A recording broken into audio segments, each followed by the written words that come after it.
Hello बच्चों, कैसे हैं आप सब। जैसा कि मैंने प्रॉमिस किया कि हम बीएससी का जो है सेकंड सेम का फिजिक्स के क्लासेस स्टार्ट करेंगे। आज हम लोग बिल्कुल स्टार्टिंग में हैं। आप देख पा रहे होंगे लेक्चर 1 आपका है फिजिक्स का। हम लोग आज लेने वाले हैं। इससे पहले एक क्लास हुई थी जिसमें हम लोगों ने सिलेबस को डिस्कस किया था। जो बच्चे बीएससी सेकंड सेम के फिजिक्स के सिलेबस को पढ़ना चाहते हैं, जानना चाहते हैं कि कैसे कैसे चैप्टर्स और लगभग वेटेज मार्क्स का क्या रहने वाला है, आप लोग जाएं, इससे पहले वाले वीडियो को देखें। डिस्क्रिप्शन में मैं इसका लिंक दे दूंगा लाइव एंड होने के बाद में। जितने भी बच्चे हैं फटाफट से जल्दी से आ जाएं। बीएससी सेकंड सेम फिजिक्स पढ़ने वाले जितने भी बच्चे हैं, आज उनका लेक्चर नंबर 1 और जो कि स्टार्ट करेंगे हम थर्मोडायनेमिक्स से।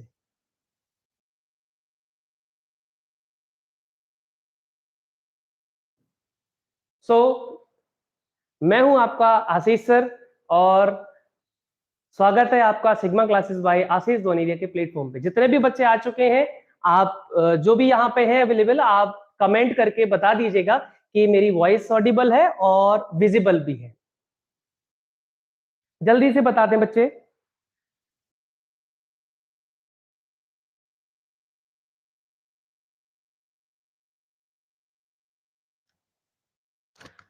चलिए, बहुत ज्यादा टाइम वेस्ट नहीं करेंगे। आज हम लोग स्टार्ट करेंगे थर्मोडायनेमिक्स, और जैसा कि हमने बताया था कि बिल्कुल बेसिक से स्टार्ट करेंगे। बिल्कुल बेसिक ही होगा, उससे ज्यादा हम, आप ये मान लीजिए क्लास 7th में हीट स्टार्ट हो जाता है, हम वहां से स्टार्ट करेंगे। हम पढ़ेंगे हीट क्या है, टेम्परेचर क्या है, सारी चीजें हम पढ़ते हुए जाएंगे। फिर हम पहुंचेंगे बीएससी के सिलेबस में क्या चीजें आती हैं। उसके लिए जानना होगा कि आपको बेसिक हीट क्या है। सबसे पहले हम लोग समझते हैं जो आपका यूनिट 1 है, ये है आपकी 0th and first law of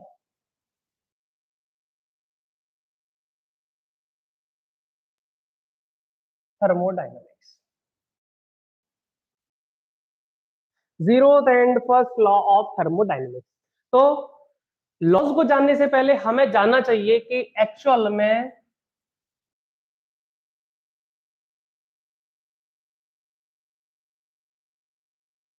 thermodynamics है क्या। थर्मोडायनेमिक्स में आपको 2 वर्ड्स दिखाई देंगे। एक वर्ड है आपका थर्मो और दूसरा वर्ड है डायनेमिक्स। तो यहां पे ये जो थर्मो वर्ड है, इसका मतलब होता है हीट, और डायनेमिक्स का मतलब होता है मोशन।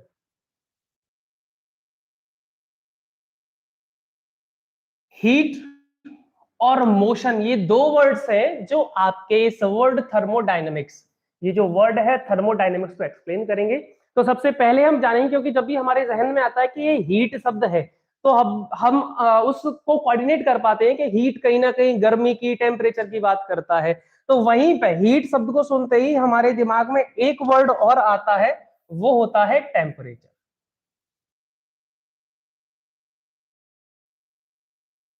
और हीट की डेफिनेशन जो हम लोग बिल्कुल स्टार्टिंग से पढ़ते आ रहे हैं, वो क्या है हीट की डेफिनेशन, कि it's an form of energy. इसके बारे में हम जानते हैं, ये क्या है, एक फॉर्म ऑफ एनर्जी।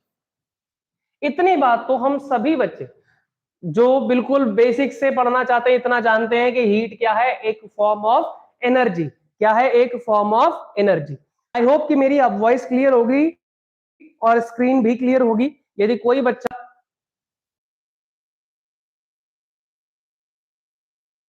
कोई मैसेज करना चाहे, कोई भी प्रॉब्लम आ रही हो, तो आप मुझे बता दीजिएगा कि सर ये प्रॉब्लम आ रही है। हीट, अब हम आ जाते हैं हीट के कॉन्सेप्ट पे। सबसे पहले हमको पता होना चाहिए कि ये हीट क्या है। हीट जो है एक्चुअल में ये है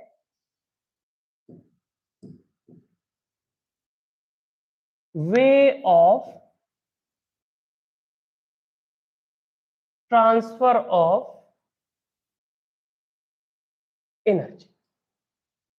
अब एनर्जी की हम बात करते हैं, तो यहां पे एक कहानी आप बहुत पहले से पढ़ते हुए आ रहे हैं कि ये जो हीट वर्ड है, और एक वर्ड आपने सुना है वर्क, एक शब्द सुना है हीट। हीट की यूनिट क्या होती है सभी बच्चे जानते हैं, जूल। और वर्क की यूनिट क्या होती है ये भी आपको पता है, ये भी क्या होता है। फिर डिफरेंस क्या है इस हीट में और वर्क में? क्या डिफरेंस है कि हीट क्या है और वर्क क्या है, इसके बारे में हम बात कर लेते हैं कि हीट जो है, हीट आपका जो होता है ये किस तरीके से डिफरेंट है वर्क से। तो वर्क जो है, वर्क कैसा होता है, वर्क होता है मैकेनिकल।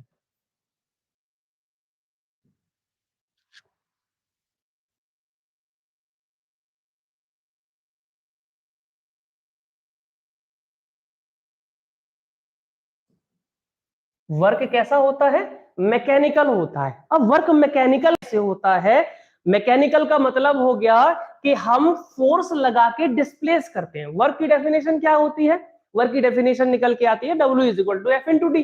तो F का मतलब क्या होता है, फोर्स लगा के हमने क्या किया, डी कर दिया। डी का मतलब हमने करा दिया डिस्प्लेसमेंट। तो इसको हम क्या कहेंगे कि वर्क कैसी प्रोसेस है, एक मैकेनिकल प्रोसेस है। वहीं पे हम यदि हीट की बात करें, दोनों एक जैसे हैं लेकिन ये प्रोसेस अलग अलग है। हीट क्या है, नॉन मैकेनिकल। कैसा है ये, नॉन मैकेनिकल प्रोसेस। और वर्क कैसा है, मैकेनिकल प्रोसेस। इतनी बात सभी बच्चों को समझ में आ गई होगी। अब हम यहां पे ये फील लेते हैं कि हीट जो है ये way of transfer of energy कैसे है। हम यहां पे ये समझेंगे कि ये जो आपका हीट टर्म लिखा हुआ है ये way of transfer of energy कैसे है। जैसे सपोज करो हमने एक ये बॉक्स लिया, ये बॉक्स ए है, और एक दूसरा बॉक्स लिया, ये बी बॉक्स। इसमें हमने क्या किया, इसमें हमने कुछ पार्टिकल्स रखे, हमने इसमें भी वही पार्टिकल्स रखे। बॉक्स ए जो है इसका टेम्परेचर हमने रखा 90 डिग्री सेल्सियस और इसका टेम्परेचर हमने रखा 30 डिग्री सेल्सियस। अब ये जो टेम्परेचर रखा है ये क्या बता रहा है, ये बता रहा है, यहां पे समझो कि 90 डिग्री सेंटीग्रेड सेल्सियस जिसका टेम्परेचर है उसके पार्टिकल और इसके पार्टिकल, इसका पार्टिकल जो है वो कैसे चल रहा है, जूम जूम जूम जूम, इस तरीके से घूम रहा है। लेकिन वहीं पर जब हमने इसको हीट दी, भाई क्या किया हमने 30 से इसको क्या किया, हमने 90 डिग्री पे किया। हमने इसको इतना टेम्परेचर दे दिया, इतनी हीट दे दी कि इसके बॉक्स के अंदर का जो टेम्परेचर हुआ वो कितना हुआ, 90 डिग्री। वो उसके होने से क्या फर्क पड़ा कि ये जो पार्टिकल ऐसे घूम रहे थे, करके घूम रहे थे, ये कैसे घूमने लगे, इस तरीके से ये पार्टिकल्स घूमने लगते हैं। इसका मतलब क्या हुआ कि जो आपका, जब आपका टेम्परेचर कम था, मतलब जब हीट लो थी, तब इनका जो मूवमेंट था, इनका जो वर्क था, इनका जो मैकेनिज्म था, इनका जो चलने का तरीका था वो कैसा था, थोड़ा सा स्लो था। ये धीमे धीमे आराम आराम से ट्रेवल कर रहे थे। लेकिन जैसे ही हमने इसको हीट और बढ़ाई, इसकी टेम्परेचर हमने और बढ़ाया, जैसे ही हमने इसमें हीट को या टेम्परेचर को इंक्रीज किया, वैसे ही पार्टिकल क्या कर लेंगे, जुम जुम जुम जुम जुम इस तरीके से मूवमेंट करने लगे। इससे हमको ये समझ में आता है कि जितना टेम्परेचर कम होगा ऑब्जेक्ट, किसी भी ऑब्जेक्ट का, उसके अंदर के जो पार्टिकल्स का मूवमेंट होगा वो आराम आराम से, और टेम्परेचर जितना ज्यादा होगा उतने ही तेज वो पार्टिकल्स क्या करेंगे, मूवमेंट करेंगे। अब सपोज करो ये ए और बी, इन दोनों को हमने क्या किया, इनको कांटेक्ट में लेके आए। मतलब कहने का 90 डिग्री के, जो 90 डिग्री सेल्सियस पे जो तीन पार्टिकल मूव कर रहे थे, हमने इनको मिला दिया। मिलाने पे क्या होगा, ये तो ऐसे भाग रहा था, जुम जुम जुम जुम जुम, और ये धीरे धीरे भाग रहे थे। तो ये क्या करेगा, जब हम इसको मिलाएंगे, मिक्स किया,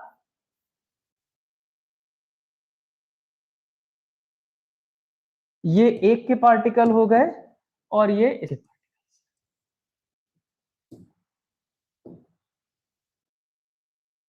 ये जैसे ही इससे टकराएगा ये अपनी एनर्जी इस पार्टिकल को देगा, क्योंकि इसके अंदर एनर्जी कैसी है, कम है।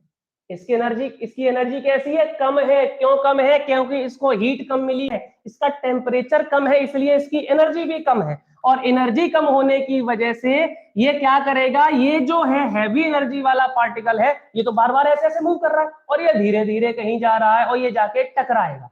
ये जाके क्या करेगा, कोलाइड करेगा, टक्कर मारेगा। जब ये टक्कर मारेगा तो इसकी भी एनर्जी को ये क्या कर देगा, इंक्रीज कर देगा। इसकी एनर्जी को क्या कर देगा, इंक्रीज कर देगा। यही कॉन्सेप्ट हम पढ़ते हैं कि जो हीट है, हीट का जो ट्रांसफर होता है वो हाई टू लो, मतलब जो हैवी टेम्परेचर्स होते हैं वो क्या करते हैं, वो लो की तरफ भागते हैं, दोनों मिक्सअप होते हैं। ये सारे कॉन्सेप्ट हम आगे पढ़ेंगे, आगे जानेंगे। अभी फील कराने की जरूरत थी कि way of transfer of energy, heat कैसे होती है, इसी तरीके से होती है। एनर्जी का ही ट्रांसफर, ये 90 डिग्री सेल्सियस का एक वो है, और ये आपका कितने का, 30 का। ये जाएगा 30 वाले से टकराएगा, इसको और एनर्जी देगा। क्या हुआ, एनर्जी देगा। देने का मतलब एनर्जी ट्रांसफर हुई। कैसी, way of transfer of energy क्या होती है, आपकी हीट होती है। आई होप यहां पे बात समझ में आ गई होगी कि हीट क्या है, एक तरीके से way of transfer of energy, एक रास्ता है, एक तरीका है जिससे हम क्या करते हैं, एनर्जी को ट्रांसफर करते हैं। कब कर पाएंगे, जब हम इन दोनों को कैसे लेके आएंगे, कांटेक्ट में लेके आएंगे। ये बात आई होप कि आप लोग को क्लियर होगी। ये वाली बात मैं आशा करता हूं कि आप सभी को ये बात क्लियर होगी। ये थी हीट की कहानी। अब हम आगे बढ़ जाते हैं। अब हम आ जाते हैं अपने मेन कॉन्सेप्ट पे, थर्मोडायनेमिक्स।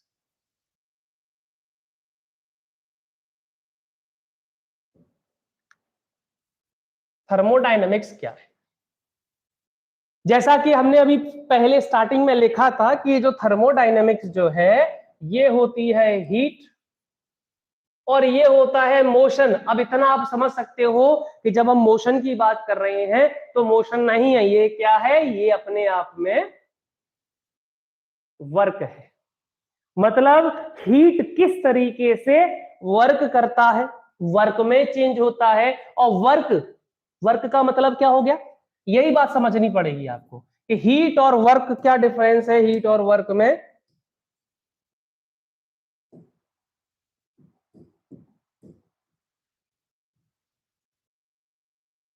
हीट कैसा प्रोसेस हमने बताया था, अभी हमने आपको बताया था कि हीट कैसा है, नॉन मैकेनिकल, और ये कैसा है, मैकेनिकल प्रोसेस। ठीक है, तो हीट मतलब नॉन मैकेनिकल का मतलब बिना छुए एनर्जी देना, बिना छुए काम करवाना। हीट फोर्स लगा के, टच करके, पुश करके, पुल करके काम करवाना, वर्क मतलब मैकेनिकल तरीके से। तो ये मैकेनिकल और नॉन मैकेनिकल अभी हम स्टार्टिंग में डिस्कस कर चुके हैं इस वाली बात को। हीट का वर्क में और वर्क का हीट में जो इसके चेंज होने में ये किस तरीके से काम करेगा, वर्क से हम कैसे हीट जनरेट करेंगे, हीट से कैसे हम वर्क को बनाएंगे, ये सब प्रोसेस हम किस में पढ़ेंगे, थर्मोडायनामिक्स में। तो अब यहां पे हम आ जाते हैं कि हीट और वर्क किस तरीके से यहां पे काम करते हैं। जैसे एक एग्जांपल ले लेते हैं कि हमने क्या किया, अभी सर्दी भी आने वाली है, हम अपने हाथ को रब करते हैं, ये हमने वर्क कर रहे हैं, अभी ये हमने रबिंग किया। जब हमने रबिंग किया तो हमारे हाथ में क्या होता है, हमको गर्म फील होता है, मतलब हमको हीट फील हो रहा है। हमको क्या फील हो जाता है, हमको हीट या टेम्परेचर फील होता है। ये तो थी वर्क से हीट, ये वर्क किया, हीट जनरेट हो गई। अब हम आ जाते हैं कि हीट से वर्क कैसा होता था। आप लोगों ने स्टीम इंजन के बारे में सुना होगा, सभी बच्चों ने स्टीम इंजन के बारे में सुना होगा और जानते होंगे आप सभी। तो स्टीम इंजन कैसे काम करता था, अब तो खैर बंद हो चुके हैं ऑलमोस्ट। स्टीम इंजन काम कैसे करता था, स्टीम इंजन ऐसे काम करता था कि कहीं से, किसी प्रोसेस से स्टीम जनरेट की जाती थी, और वो स्टीम कैसी होती थी, वो हीट करके जनरेट की जाती थी। उससे हम क्या करते थे, वर्क करवाते थे, ट्रेन को चलाते थे। तो ये क्या प्रोसेस बना आपका, हीट से क्या हो गया, वर्क करा लिया, हीट से क्या कराया हमने, वर्क करा लिया। अब थर्मोडायनेमिक्स में हम पढ़ते क्या हैं? थर्मोडायनेमिक्स जो होता है वो होता है internal change of the system.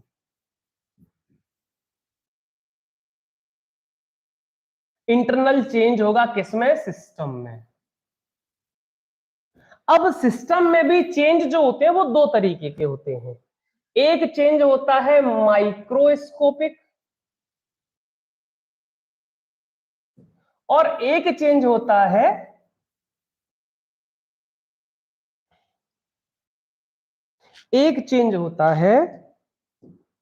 Macroscopic.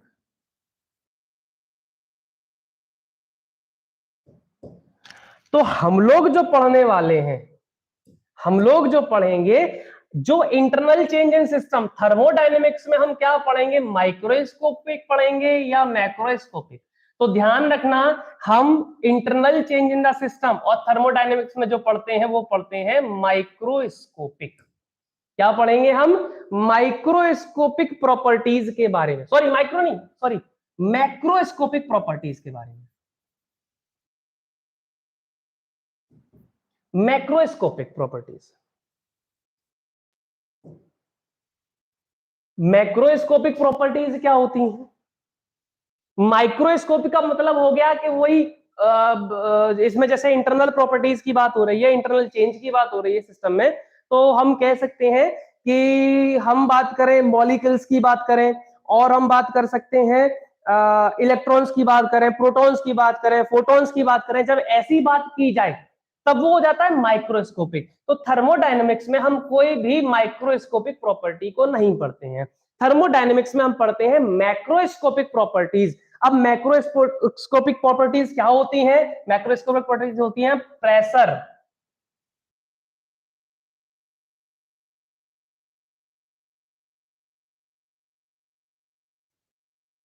Mass, temperature. ये सारी प्रॉपर्टीज जो होती है, ये सब क्या होती हैं? ये सारी आपकी होती हैं मैक्रोस्कोपिक प्रॉपर्टीज।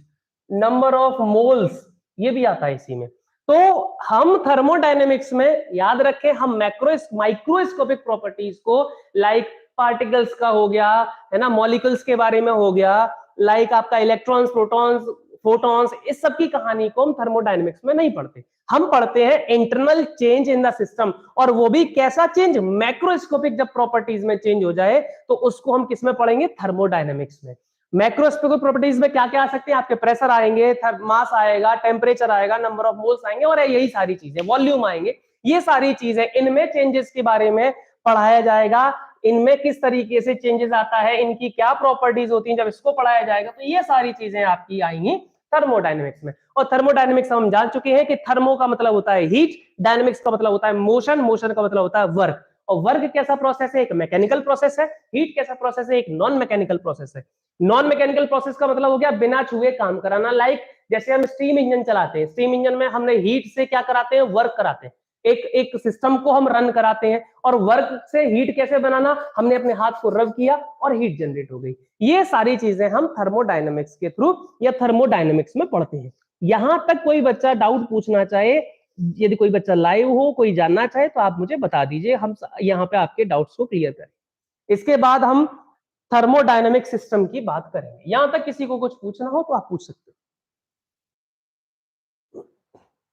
ठीक है, अब आता है आपका थर्मोडायनेमिक्स। आज बिल्कुल बेसिक चल रहा है बेटा।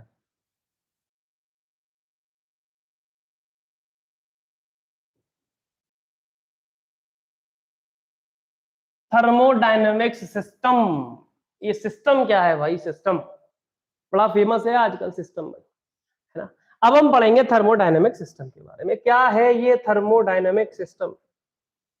उससे पहले हम जानेंगे कि ये सिस्टम ही क्या है। सबसे पहली बात आती है कि ये जो सिस्टम है, देखो जो बच्चे हिंदी मीडियम वाले हैं, ये है आपकी ऊष्मागतिकी,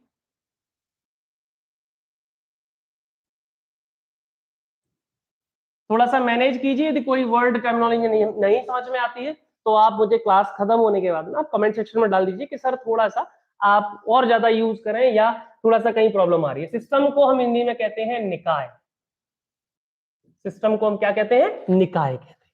अब सिस्टम मींस थर्मोडायनेमिक सिस्टम या कोई बॉडी या कोई निकाय है क्या, हम पहले ये समझेंगे। क्योंकि हम जो आगे थ्योरी पूरी पढ़ने जा रहे हैं, जब तक आपको यही नहीं मालूम होगा कि ये सिस्टम नाम की चीज क्या होती है, तब तक आप समझ नहीं पाएंगे। हम कहेंगे सिस्टम, आप समझेंगे एलविस यादव वाला सिस्टम। ठीक है, तो ये एलविस यादव वाला सिस्टम नहीं है, सिस्टम है, इसका भी एक सिस्टम है, वो अलग सिस्टम है। ठीक है, तो बड़ा सिस्टम सिस्टम हो गया भाई। चलो निकाय, अब हम सिस्टम की बात कर लेते हैं कि निकाय क्या है। सिस्टम की कहानी ये होती है कि ये एक सिस्टम है, ये इसकी बाउंड्री है, और ये जो इसके चारों तरफ है इसको हम कहते हैं सराउंडिंग। यदि ये तीन चीजें हैं, यदि ये तीन चीजें हैं, सिस्टम सिस्टम है तो क्या चीजें और होंगी, सिस्टम है तो उस सिस्टम की एक बाउंड्री होगी, और उस सिस्टम की एक क्या होगी, सराउंडिंग होगी। उस सिस्टम के चारों तरफ कुछ ना कुछ चीजें होंगी। ठीक है, तो ये आपका होता है सिस्टम। सिस्टम का मतलब क्या होता है, can be isolated from its surrounding with the help of boundary by which heat और मैकेनिकल एनर्जी कैन पास। मतलब एक ऐसी बाउंड्री जिसके थ्रू हीट या मैकेनिकल एनर्जी कोई भी हम पास करा सके, इसको हम क्या कहेंगे, सिस्टम कहेंगे। क्या कहेंगे, सिस्टम कहेंगे। लिख लो, यहाँ पे मेंशन कर दें सिस्टम की डेफिनेशन। चलो इतना ही समझ लो, इतना कुछ देखो, ये डिफाइन करने को नहीं आता, जो डिफाइन करने वाली चीज है ये समझने वाली कहानी है। क्योंकि बात की जाए ये थर्मोडायनेमिक सिस्टम क्या होता है, तो थर्मोडायनेमिक सिस्टम वो होता है कि जिसमें एक बाउंड्री होती है, जिसके एक सराउंडिंग होता है, और जिस बाउंड्री के थ्रू या जिसके थ्रू उस सिस्टम में हम एनर्जी को या टेम्परेचर को या हीट को ट्रांसफर कर सकते हैं, वो होता है एक थर्मोडायनेमिक्स सिस्टम। इसके बाद हम आ जाते हैं सराउंडिंग। सराउंडिंग क्या होता है, इसके चारों तरफ का क्षेत्र, इसके चारों तरफ जो कुछ भी है जो कि इस सिस्टम पे इंपैक्ट डाल भी सकता है और नहीं भी डाल सकता।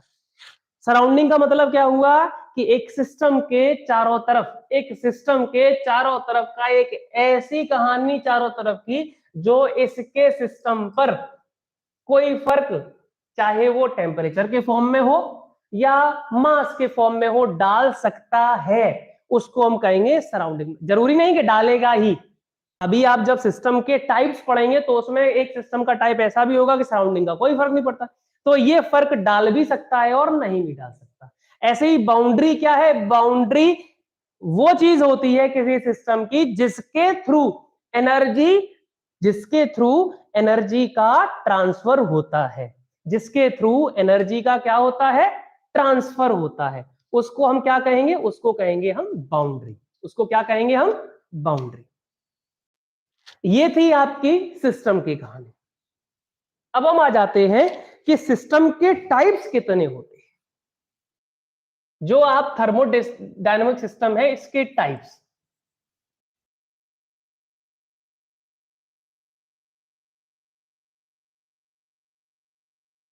Thermodynamics system, types of thermodynamic system कितने टाइप होते हैं, तो इसके जो टाइप्स हैं बेसिकली वो 5 टाइप है। एक एक करके हम उनको डिस्कस करेंगे, बड़ी इजी कहानी है। सबसे पहला जो टाइप आता है उसको हम कहते हैं ओपन सिस्टम।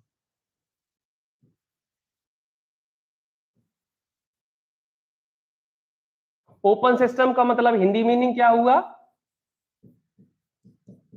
खुला निकाय। खुला निकाय,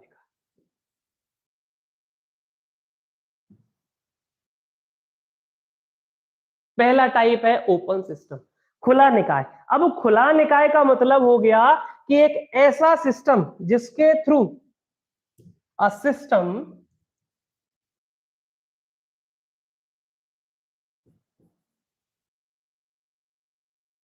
थ्रू विच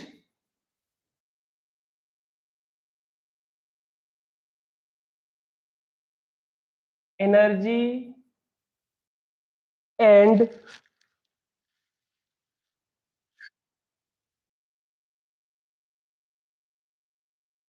मास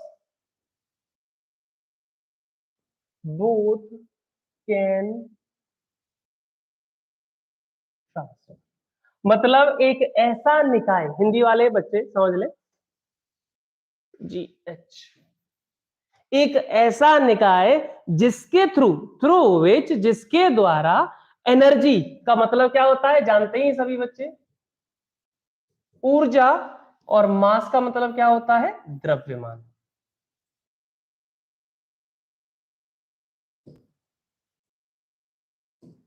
ऊर्जा और द्रव्यमान दोनों का क्या हो जाए स्थानांतरण। यहां पे मैं लिख देता हूं, एक ऐसा निकाय जिसके थ्रू, जिससे होकर ऊर्जा और द्रव्यमान दोनों का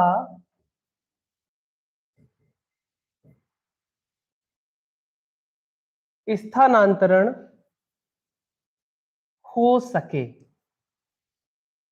ऐसे निकाय को हम क्या कहेंगे ओपन सिस्टम या खुला निकाय। क्या कहेंगे ओपन सिस्टम या खुला निकाय, जिसके थ्रू ऊर्जा और द्रव्यमान, जिसके through energy and mass both can transfer, जिसके थ्रू, जिससे होकर ऊर्जा और द्रव्यमान दोनों का स्थानांतरण हो सके, उसको हम क्या कहेंगे खुला निकाय। अब खुला निकाय ये होता कैसा है समझ लो भाई, खुला निकाय ये होगा कैसा। खुला निकाय का इसका उदाहरण हम एग्जांपल ले सकते हैं, जब हम चाय बना रहे हैं, किसी बर्तन में पानी गर्म कर रहे हैं, पानी उबाल रहे हैं, तो ये कैसा निकाय है when we are boiling water. ठीक है, तो ये कैसा सिस्टम है, ये कैसा निकाय है, ये ओपन सिस्टम है। कैसे, अब हम जब पानी उबाल रहे हैं तो हमको मालूम है, या पानी उबाल के हमने एक बर्तन में रख लिया, पानी उबाल रहे हैं, उबाल के रख लिया हमने एक बर्तन में, उस बर्तन के चारों तरफ से हीट निकलेगी और उसमें से स्टीम निकलेगी। स्टीम का मतलब क्या हुआ, उसमें से भाप निकल के जाएगी और वो क्या होगा वाटर एक्चुअल में वेपर बन जाए। वाटर जो होगा, जल जो होगा, ये हम पानी उबाल रहे हैं, है ना, हम वाटर को बॉईल कर रहे हैं, तो वो क्या हो जाएगा वेपराइज होगा। वेपराइज होने की कंडीशन में क्या होगा उसका मास जाएगा, जब वो वेपराइज होगा तो, और धीरे धीरे वो सिस्टम का क्या डाउन हो जाएगा, धीरे धीरे। जब भी ऊर्जा की बात की जाए ध्यान रखना, हमने बताया था कि ऊर्जा का स्थानांतरण क्या होता है, हीट का स्थानांतरण होता है। ऊर्जा का ट्रांसफर, ऊर्जा का चलना यानी हीट का ट्रांसफर। ऊर्जा एनर्जी लॉस होती है, इसका मतलब हीट का ट्रांसफर हो रहा है, हीट भी लॉस हो रही है। तो जब भी यहां पर ऊर्जा एनर्जी शब्द का यूज हो, आप लिंक कर लेना कि यहाँ पे थर्मो की बात हो रही है, थर्मो यानी हीट की बात हो रही है। तो ये पहला सिस्टम था ओपन सिस्टम, आई होप ये क्लियर होगा। इसके बाद सेकंड सिस्टम जो है वो है आपका क्लोज सिस्टम।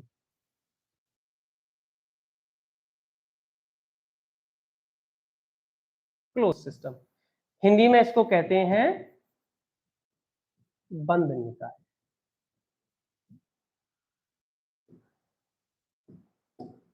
बंद निकाय क्या होगा, a system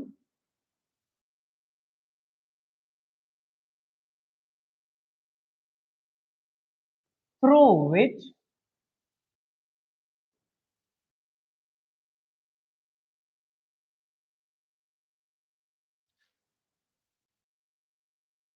through which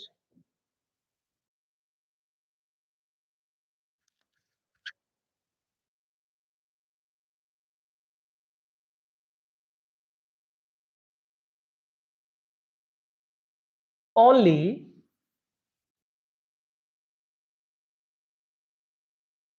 energy can transfer. एक ऐसा सिस्टम जिसके थ्रू क्या ट्रांसफर हो पाए, केवल एनर्जी, द्रव्यमान ट्रांसफर नहीं होगा। इसमें ध्यान रखना, इसमें क्या किसका ट्रांसफर नहीं होगा, मास ट्रांसफर नहीं होगा। मास जो है ट्रांसफर नहीं होगा। क्या ट्रांसफर होगा, ओनली एनर्जी ट्रांसफर होगी। मतलब हिंदी, एक ऐसा निकाय जिससे होकर केवल ऊर्जा का स्थानांतरण हो सके, ऐसे निकाय को हम क्या कहेंगे? ऐसे निकाय को हम कहेंगे बंद निकाय। ऐसे निकाय को हम क्या कहेंगे? बंद निकाय। अब बंद निकाय के लिए एक बड़ा ही कॉमन सा एग्जांपल है, एक पिस्टन सिलेंडर वाला एग्जांपल होता है। आप लोग ग्रेजुएशन में है, आप लोगों ने पिस्टन सिलेंडर का नाम 9th में सुना होगा, 11th में सुना होगा, अभी भी आप सुन रहे हैं कि पिस्टन सिलेंडर की कहानी होती है। समझ लेते हैं पिस्टन सिलेंडर क्या होता है। पिस्टन सिलेंडर एक ये सिस्टम होता है जिसके अंदर हमने कोई गैस रखी है और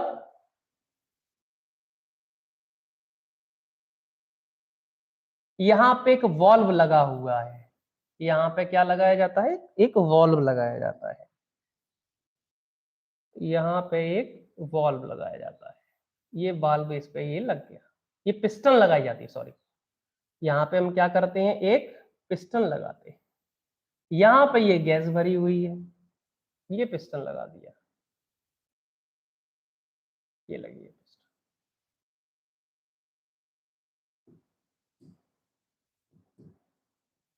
ये गैस है, ये गैस। अब ये क्या है? अब समझो, सिस्टम को हम फिर से समझते हैं। सिस्टम को हमने समझा था कि सिस्टम में क्या क्या होता है। ये जो अंदर वाला पार्ट है, ये क्या है? ये अपने आप में एक सिस्टम है। अपने आप में क्या है? ये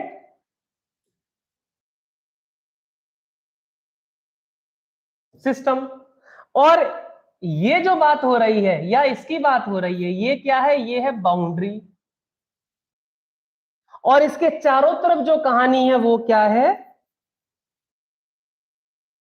ये हमने बिल्कुल स्टार्टिंग में पढ़ा था। जब ऐसी कहानी दिख जाए तो एक सिस्टम है। अब ये सिस्टम हमने क्या बनाया? इसके अंदर एक गैस है, ये पिस्टन लगा हुआ है। जैसे ही हम इसको ऐसे प्रेशराइज करेंगे, जैसे ही हम इसको इस पे प्रेशर डालेंगे, नीचे दबाएंगे, वैसे ही क्या होगा? ये गैस के अंदर पार्टिकल है, पहले अपनी जगह में थे, जब हमने इसको सकोड़ा तो ये भागने लगेंगे, तेज तेज वाइब्रेट करेंगे। इसमें क्या होगा? तेज वाइब्रेशन होगा। और हमने पढ़ा था कि जब मॉलिक्यूल्स का, जब पार्टिकल्स का तेज वाइब्रेशन होने लगे तो उसके अंदर क्या आ जाती है? एक एनर्जी। और वो एनर्जी कौन सी होती है? हीट। यही ये सिस्टम कह रहा है कि जब हमने इस पिस्टन को दबाया तो इसमें से गैस निकलेगी नहीं। इसके दबाने से टेम्परेचर या तो बढ़ेगा या घटेगा, कुछ ना कुछ इसमें एक ऊर्जा, एक एनर्जी डेवलप होगी।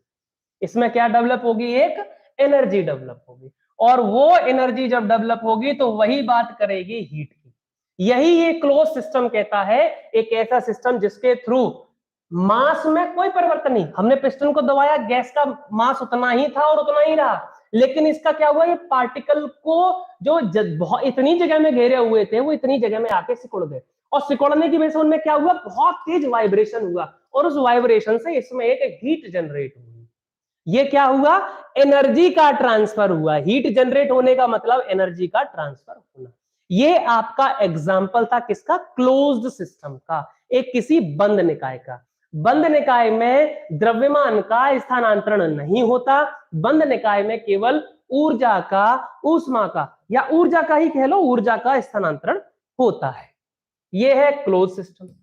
इसके बाद आ जाते हैं हम आइसोलेटेड सिस्टम। Isolated system. यहां तक किसी बच्चे को कुछ पूछना हो, कोई डाउट हो, तो हम एक 10 सेकंड का ब्रेक ले रहे हैं, आप पूछ लीजिए। इसके बाद हम डिस्कस करेंगे isolated system. Isolated system. Isolated system जो होता है, ये एक पृथक निकाय होता है। इसको हिंदी में कहते हैं पृथक निकाय। अलग, ये पूरा ही अलग निकाय होता है। अब ये जो आइसोलेटेड सिस्टम होता है, ये क्या होता है? मास और एनर्जी का दोनों का ही ट्रांसफर नहीं होने देता। मतलब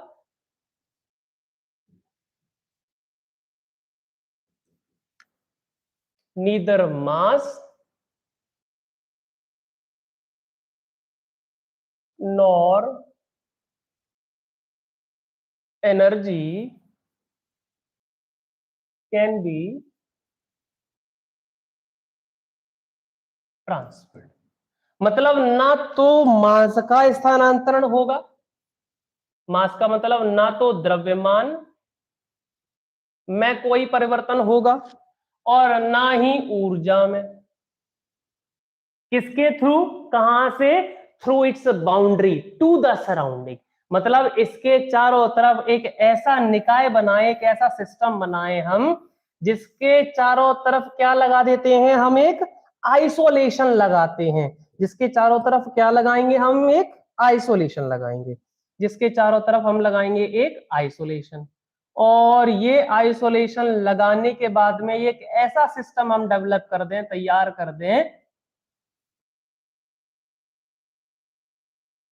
एक ऐसा सिस्टम तैयार कर दें जिसमें क्या हो कि हीट का भाई मास तो जाएगा ही नहीं, लेकिन एनर्जी का भी ट्रांसफर ना हो, और हो भी तो इतना हो कि बड़ा माइनर सा, जिसका कोई फर्क ना पड़े, जो बिल्कुल हमारे उसमें ना, इतना ट्रांसफर हो, है ना। तो हम एग्जाम्पल समझ लेते हैं। आजकल वो जो हमारे जो थर्मस होते हैं, है ना, या जो मिल्टन वाली हम पानी की बोतल लेते हैं ना, मिल्टन वाली वाटर बोतल, ये जब हमने गर्म पानी डाल लिया है तो बहुत लंबे टाइम तक वो गर्म बनी रहती है। हीट का ट्रांसफर बहुत ना के बराबर होता है। इतना ट्रांसफर नहीं होगा कि हमने खुले बर्तन में गर्म पानी रख दिया, वो विद इन द आवर वो ठंडा हो जाएगा।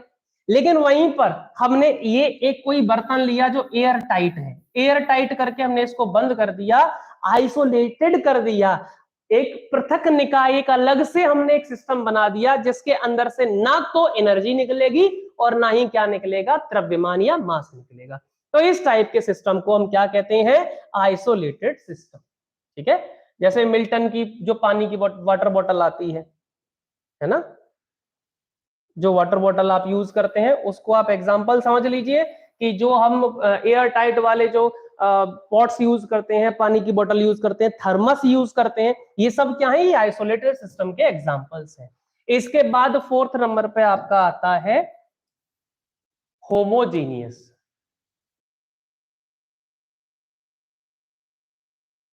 सिस्टम। होमोजीनियस सिस्टम का मतलब होता है सजातीय निकाय। अब आपको कुछ समझ में आ रहा होगा, जो लोग हिंदी समझते हैं वो समझ पा रहे होंगे। सजातीय निकाय, इसके बारे में हम लिखते नहीं है, समझ लेते हैं, बहुत ज्यादा लेंथी क्लास नहीं रखेंगे। आप अपनी भाषा में भी इतने इतने मैच्योर्ड तो हैं सभी बच्चे कि आप अपनी लैंग्वेज में लिख सकते हैं इसको। और नोट चाहिए तो आप मुझे व्हाट्सअप कर दीजिए, व्हाट्सअप नंबर मैं बता चुका हूं, 8218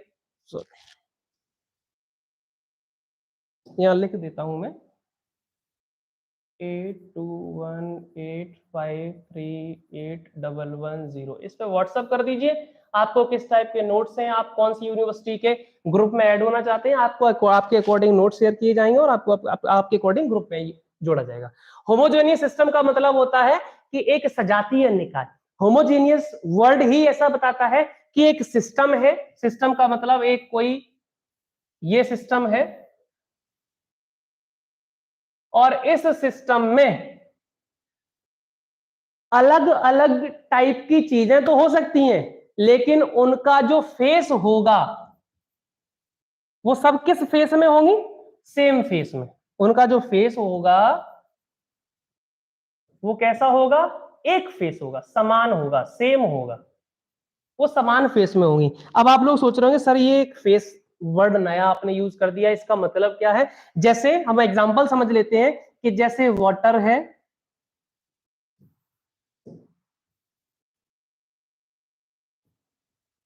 इसका फेस क्या है? लिक्विड। यदि हम आइस देखेंगे तो ये इसी का इसका ये फेस कैसा होगा? सॉलिड। और हम इसको इसके हम जब वेपर्स देखेंगे तो ये कैसे होंगे? Gaseous, gases. तो या तो किसी सिस्टम में दो या दो से अधिक गैसेस हो जाएं, या लिक्विड्स हो जाएं, या सॉलिड्स हो जाएं, तो ऐसे सिस्टम को हम होमोजेनियस सिस्टम कहते हैं। जैसे सपोज करो यहां पे हमने लिया वाटर वेपर, ठीक है, समझना है इस बात को जरा। हमने इस सिस्टम में क्या क्या बंद किया है? वेपर है, हमने इसमें हाइड्रोजन कर दिया, हमने इसमें N2 कर दिया।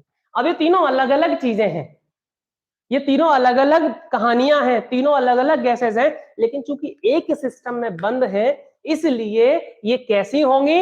एक सिस्टम में और एक ही फेस में है। तीनों कैसे फेस में है? गैसियस फेस में। तीनों किस फेस में है? गैस के फेस में है। तो ऐसे सिस्टम को हम क्या कहते हैं? होमोजेनियस सिस्टम कहते हैं। इसी के बाद आपका तीसरा आता है heterogeneous system, sorry fifth number. ये कौन सा नंबर आपने देखा था अभी? फोर्थ लिखा था, हाँ ठीक, ओके। अब आपका आ जाता है फिफ्थ नंबर, हेट्रोजीनियस सिस्टम।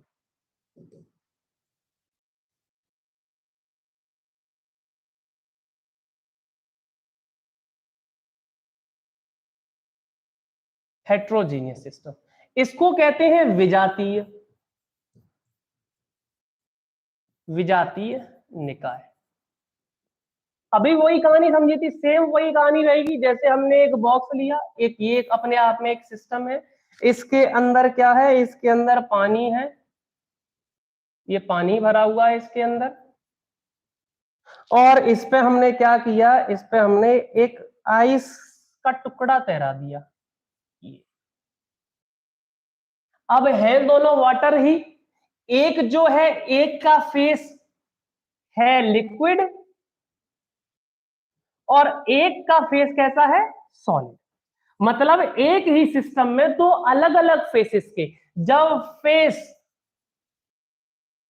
असमान हो जाए या डिफरेंट हो जाए तो उस सिस्टम को हम क्या कहेंगे?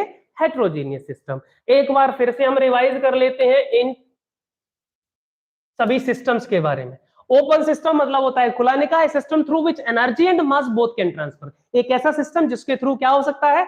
एनर्जी, ऊर्जा और द्रव्यमान दोनों को ट्रांसफर किया जा सके। ऐसे सिस्टम को हम क्या कहते हैं? ऐसे सिस्टम को हम खुला निकाय या ओपन सिस्टम कहते हैं, जैसे पानी को उबालना। Next, close system. Close system एक ऐसा सिस्टम होता है जिसमें मास का ट्रांसफर नहीं हो सकता है, लेकिन एनर्जी का, एनर्जी का मतलब हीट का या टेम्परेचर का ट्रांसफर, हीट का ट्रांसफर हो सकता है। जैसे हमने एक एग्जांपल लिया यहाँ पर, ये एग्जांपल आपका होता है पिस्टन सिलेंडर। इसमें हमने गैस को रखा हुआ है और जैसे ही हम इस पिस्टन को दबाएंगे तो गैस निकलेगी नहीं, लेकिन गैस के पार्टिकल पास पास होने की वजह से इसमें क्या शिफ्ट हो जाएगा? इसमें टेम्परेचर या एनर्जी जनरेट हो जाएगी। तो ये एनर्जी का ट्रांसफर या एनर्जी का चेंज हुआ। तो ऐसे सिस्टम को जिसमें केवल एनर्जी में चेंज हो या एनर्जी में एनर्जी का ट्रांसफर हो, मास का ना हो, ऐसे सिस्टम को हम क्लोज सिस्टम कहते हैं। थर्ड सिस्टम आता है आपका आइसोलेटेड सिस्टम। आइसोलेटेड सिस्टम में ना तो मास और ना ही एनर्जी को हम स्थानांतरित कर सकते हैं या बदल सकते हैं। बदलेगा लेकिन बहुत समय के बाद, जिसको हम मतलब एक कहेंगे ना कि हम उसको ये नहीं, जो हम कहेंगे जैसे हम सपोज करते हैं डेल्टा एच जो होता है ये H2 माइनस H1 या H1 माइनस H2, डिफरेंस का आता है फॉर्मूला H1 डिफरेंस H2। मतलब पहले टेम्परेचर कितना था और कितना चेंज हो रहा है एक क्विक सेकंड में पता नहीं कर सकते। जब इस कहानी को हम पता ना कर सके तो हम ये मान लेते हैं कि हम कोई चेंज देख नहीं पा रहे। ऐसे सिस्टम को जिसमें ना तो मास का ना तो एनर्जी का ट्रांसफर हो या बदलाव हो, ऐसे सिस्टम को हम क्या कहेंगे? आइसोलेटेड सिस्टम या पृथक निकाय कहते हैं। जैसे आपका थर्मस, जिसमें चाय गर्म बनी रहती है, आपकी वाटर बॉटल जिसमें पानी हमें ठंडा बहुत समय तक बना रहता है, ऐसे सिस्टम को हम क्या कहेंगे? आइसोलेटेड। मतलब आइसोलेशन लगा के उसके मास को और उसकी एनर्जी को हम बचा लेते हैं। इसके बाद आता है होमोजेनियस सिस्टम, जैसे सजातीय निकाय कहते हैं। सजातीय का मतलब हो गया कि कोई भी एक ही फेस के बहुत सारी चीजें एक किसी डब्बे में, डब्बे का मतलब होता है सिस्टम, बहुत सारे फेस मतलब सेम फेस की बहुत सारी चीजें एक डब्बे में एक सिस्टम में बंद हो जाएं, उसको हम कहेंगे होमोजेनियस या सजातीय सिस्टम। जैसे आपका वेपर H2 और N2 को एक डब्बे में हमने बंद कर दिया। इसके बाद लास्ट जो आपका है, दिस इज हेट्रोजीनियस सिस्टम, विजातीय निकाय, जिसमें क्या होता है? जिसमें फेस डिफरेंस हो। फेस की कहानी हमने पढ़ी थी, ये देखिए फेस का मतलब क्या होता है? वाटर, वाटर का एक फेस है लिक्विड, दूसरा फेस है वेपर, तीसरा फेस है दूसरा फेस है गैस, तीसरा फेस है सॉलिड। सॉलिड में क्या है? आइस, और गैस में क्या है? वेपर। तो ऐसे ही फेसेस अलग अलग हो सकते हैं। तो जब फेस अलग होंगे तो ऐसे सिस्टम को हम क्या कहेंगे? विजातीय सिस्टम या हेट्रोजेनियस सिस्टम, विजातीय निकाय या हेट्रोजेनियस सिस्टम। तो बच्चों आज हमने थर्मोडायनेमिक्स की जो बेसिक टर्मिनोलॉजीज थी जो आपको पूरे चैप्टर में मिलेंगी, पूरे चैप्टर में मैं बोलूंगा हेटेरोजेनियस सिस्टम, तो आपके दिमाग में आना चाहिए कि इसका मतलब जो सर हेटेरोजेनियस सिस्टम बोल रहे हैं तो इसका मतलब एक ऐसा बंद डब्बा है जिसके अंदर पानी है और आइस क्यूब तैर रही है, मतलब दो अलग अलग फेस की चीजें उसमें है। जब भी मैं बात करूं कि ओपन सिस्टम की बात करें तो समझ लेना कि सर पानी उबाल रहे हैं, जब भी मैं क्लोज सिस्टम की बात करूं तो समझ लेना कि सर चाय जो है थर्मस में रख के चाय बेच रहे हैं, है ना। तो जब ये कहानी आपके इतने दिमाग में सेट हो जाएंगी कि ओपन सिस्टम क्या है, क्लोज सिस्टम क्या है, आइसोलेटेड क्या है, हेटेरोजेनियस क्या है, होमोजेनियस क्या है, सिस्टम क्या है, सराउंडिंग क्या है, बाउंड्री क्या है, ये सारी चीजों को आप इतना प्रिपेयर कर लीजिए कि ये टर्मिनोलॉजी जब भी बीच में आए तो आप इसके बारे में तुरंत जैसे ही दिमाग में वर्ड आए वैसे ही आ जाए कि अच्छा ये कहानी है। ठीक है, आशा करता हूं कि मैंने आपको अच्छे से समझाया होगा। यदि कोई कमी रह गई है तो प्लीज आप बेझिझक होकर कमेंट सेक्शन में कमेंट डाल दीजिए कि सर हमें इस पॉइंट पे ये वाली बात समझ में नहीं आई। और बच्चे आप लोग अभी लाइव होने की कोई टाइमिंग फिक्स नहीं है, लेकिन आप जैसे ग्रुप्स में ऐड हो जाएंगे, हमारे साथ में ऐड होंगे, वैसे एक टाइम फिक्स कर दिया जाएगा जिस टाइम पे आप सभी देख पाए। जिस समय तक जब भी आपके पास ये वीडियो पहुंचती है इसको लाइक करें, सब्सक्राइब करें, और कोई समस्या हो तो कमेंट सेक्शन में जरूर डालें। नमस्कार, आपका प्यारा सा आशीष सर, और अभी सभी सब्सक्राइबर्स को तहे दिल से धन्यवाद और शुक्रिया करता हूं।